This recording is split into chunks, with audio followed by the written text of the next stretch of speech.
तो भाई फिर से आ गया बॉडी बिल्डिंग के इंटरेस्टिंग अपडेट्स लेके। तो वीडियो को शुरू करने से पहले जल्दी से वीडियो को एक लाइक कर दीजिए और अगर आप अपने भाई के चैनल पर नए हैं तो जल्दी से चैनल को सब्सक्राइब कर दीजिए ऐसे रेगुलर फिटनेस और बॉडी बिल्डिंग अपडेट्स के लिए।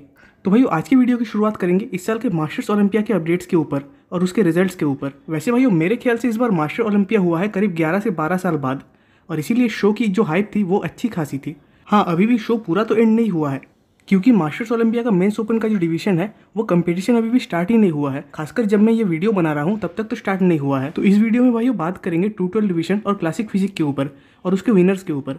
तो शुरू करें अगर सीधा 212 डिवीजन से, तो इस डिवीजन के विनर थे हिदेताता यामागिशी, जिनके ऊपर ऑलरेडी मैंने अपने परसों वाले वीडियो में अपडेट दिया ही था। और खासकर इस शो के और इस विनिंग के साथ हिदेताता ने फाइनली फिर से एक बार कमबैक कर लिया है बॉडी बिल्डिंग इंडस्ट्री में और इस बार तो हम इनको ओलंपिया में भी कम्पीट करते हुए देखने वाले हैं। वैसे इन्होंने तो बहुत पहले ही रिटायरमेंट ले लिया था। इवन ये अपने करियर के शुरुआत में ओपन डिवीजन में ही कम्पीट करते थे। अब हो सकता है एज बढ़ने के कारण मास भी लूज हो गया होगा इनके बॉडी से, जिस कारण ये 212 में कम्पीट कर रहे हैं। और भाई बात करें अगर इस शो के बाकी प्लेस होल्डर्स के ऊपर, तो सेकंड पे आए डेविड हेनरी, थर्ड पे आए अनवर दरविश, फोर्थ पे आए अहमद फौजी। तो भाई अगर लाइनअप को देखने जाए तो लाइनअप ठीक ठाक ही था। हाँ, ऐसा नहीं कहूँगा कि कुछ ज़्यादा ही अच्छा या कम्पिटिटिव लाइनअप था टेक्सास प्रो जैसे, बट इसे एक ठीक ठाक lineup according to Masters Olympia कह ही सकते हो। वैसे भाई हिदेताता जिस चीज़ के लिए जाने जाते थे, मतलब अपने कंडीशनिंग के लिए, उस चीज़ को फिर से उन्होंने इस बार प्रूफ करके दिखा दिया। मतलब इस बार भी स्टेज पे इनकी कंडीशनिंग बिल्कुल टॉप लेवल की थी। बट भाई माना हिदेताता की कंडीशनिंग अच्छी थी, वो इस शो को जीते भी। बट मेरे ख्याल से शायद इस शो में जजमेंट में दिक्कत तो हुई है, या फिर मैं कहीं ना कहीं इसे कॉन्ट्रोवर्शियल डिसीजन ही कहना ज़्यादा पसंद करूंगा। क्योंकि सेकंड प्लेस पे जो आया है डेविड हेनरी, तो अगर आप नोटिस करोगे उनके फिजिक को तो वो हिदेताता से ज़्यादा मस्कुलर दिख रहे थे। साथ ही साथ उनके फिजिक का जो शेप था, इवन डिटेलिंग भी उनकी फिजिक की फार बेटर थी हिदेताता से। इवन उनके जो लेग्स थे वो भी काफ़ी बढ़िया और कंडीशनड आ रहे थे। खासकर अगर बैक पोजेस में भी कंपेयर करो तो डेविड के बैक के आसपास भी हिदेताता नहीं आ रहे थे। Even as a bodybuilder David के फिजिक में राउंडनेस भी बहुत अच्छी आ रही थी। तो मेरे हिसाब से तो डेविड की फिजिक ज़्यादा बेटर थी हिदेताता के मुकाबले, और मुझे तो साफ ये एक कॉन्ट्रोवर्शियल डिसीजन ही लगा। और ना ही मुझे पता है कि इस डिसीजन के पीछे का रीज़न क्या है। बाकी भाइयों इस विनिंग के ऊपर आपका क्या थॉट है ये कमेंट्स में ज़रूर बताइएगा। बढ़ते भाइयों क्लासिक फिजिक अपडेट के ऊपर, तो हाँ, इस अपडेट में आप सब ये कह सकते हैं कि इसमें लगभग ठीक ठाक डिसीजन ही लिया गया है। अब पहले बात कर ले अगर इस डिवीजन के विनर्स के ऊपर, तो इस डिवीजन पे फर्स्ट पे आए एलेक्स कैम्ब्रेनेरो, सेकंड प्लेस पे आया है केल्विन हिंडे, थर्ड प्लेस पे आया है रॉस केसियर, फोर्थ पे आया है लुइस गार्सिया और फिफ्थ पे आया है टॉम कॉनली। अब कहीं ना कहीं हम सबको पहले से ये पता था कि एलेक्स के इस शो के जीतने के चांसेस बहुत ज़्यादा थे, क्योंकि एक तो पूरे लाइनअप के मुकाबले उनकी एज कंपैरेटिवली काफ़ी कम है, और दूसरी बात कि इस साल आर्नो क्लासिक में भी उनकी प्लेसिंग थर्ड आई थी। मतलब रेमन और अर्स के बाद सीधा उनकी ही प्लेसिंग आई थी। इवन 2022 ओलंपिया में भी इनकी प्लेसिंग क्लासिक फिजिक में 9th प्लेस पे आई थी। तो आप इन्हें कहीं ना कहीं एक टॉप ओलंपियन की कैटेगरी में तो डाल ही सकते हो।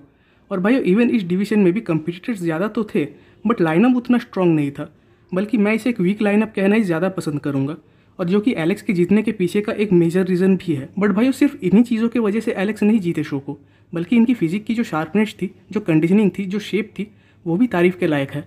और इन्होंने अगर इस शो में ऐसा शेप लाया है तो पता नहीं इस बार ये मिस्टर ओलंपिया में कैसे फिजिक के साथ आने वाले हैं।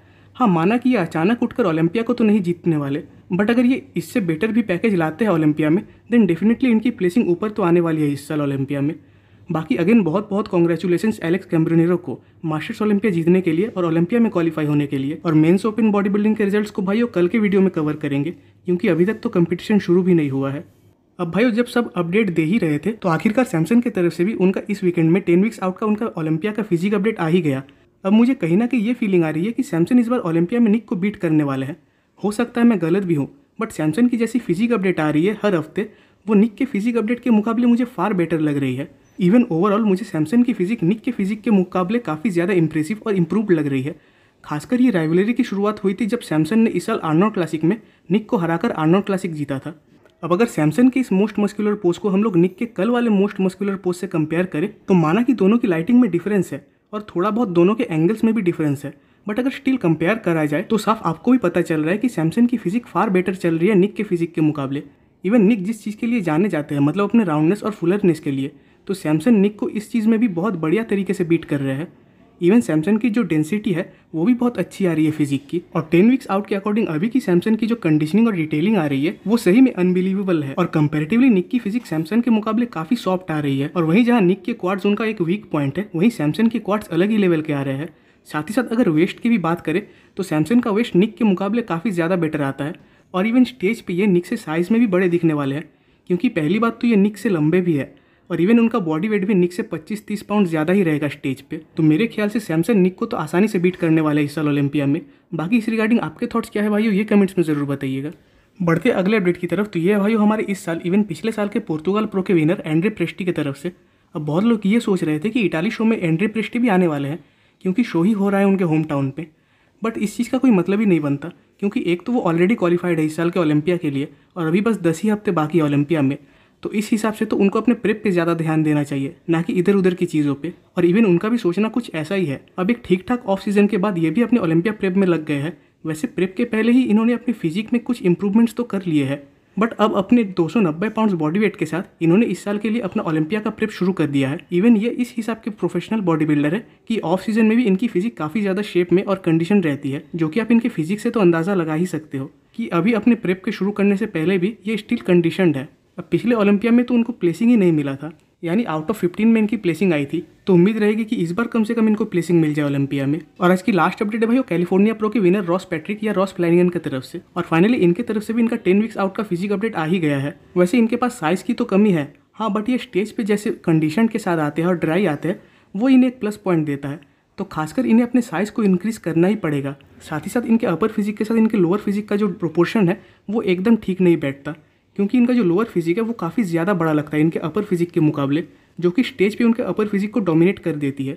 तो इस साल तो मेरे ख्याल से अभी इनके लिए पॉसिबल नहीं होगा कि इन सारी चीज़ों को मेंटेन करना या इंप्रूव करना। बट अगर ये अगले साल अपने फिजिक पे इन चीज़ों को इंप्रूव करके आते हैं, देन शायद मेरे ख्याल से इनको ओलंपिया में प्लेसिंग मिल सकती है।